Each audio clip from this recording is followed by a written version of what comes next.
trong video này cứ chun chưa bị sai mẹ bong bong để ri đã sờ lạnh bay co xa sờ lạnh bay đâm đai bay sama mơ tơ phư lửa lô xa nè ná đâm tay bàn tay bên để ri nhưng chưa thà đọc nè miền trầm bay nè hai đã sờ lạnh bay trong cái lạnh nâng ở xa đã xa tại trong đầm bon cái lạnh nâng á cứ chỉ môn snai mua nó bây giờ dương miền bay sama xa bay co xa đâm đai xa đó nhưng trong sợi chuột ấy có xa trong sợi chuột ấy cả tiệt tiền nàyប៉ុន្តែបើសិនបើចង់បានស្បែកកស្អាតស្បែកស្មាស្អាតហើយមិនកុំមិនថែបើសិនតែចង់បានស្បែកស្អាតដល់ពេលដែលយើងថែមុខឲ្យកុំភ្លេចថែស្បែកករបស់យើងផងហើយទុកគ្នាចោលឡើងក្រៀមក្រោះខ្សោះមើលទៅឡើងគ្មានជីជាតិហ្មងណាតោះចង់បានស្បែកកស្អាតអត់មានប្រាប់វិធី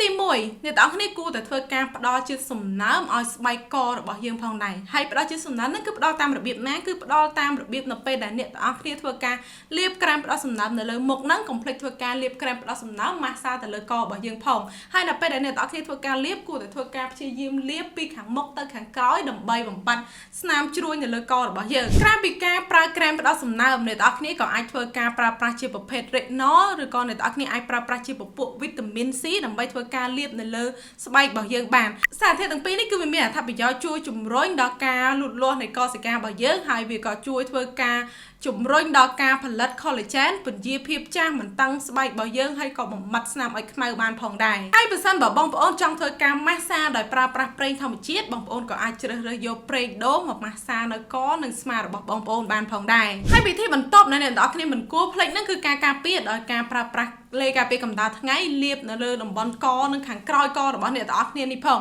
ហើយនៅពេលដែលយើងធ្វើការលាបទៅមុខនោះគឺវាអត់គ្រប់គ្រាន់ទេនៅពេលដែលអ្នកទាំងអស់គ្នាចេញទៅខាងក្រៅរងជាមួយនឹងពន្លឺថ្ងៃខ្លាំងឬក៏ទៅក្នុងរយៈពេលយូរអ្នកទាំងអស់គ្នាគួរតែធ្វើការ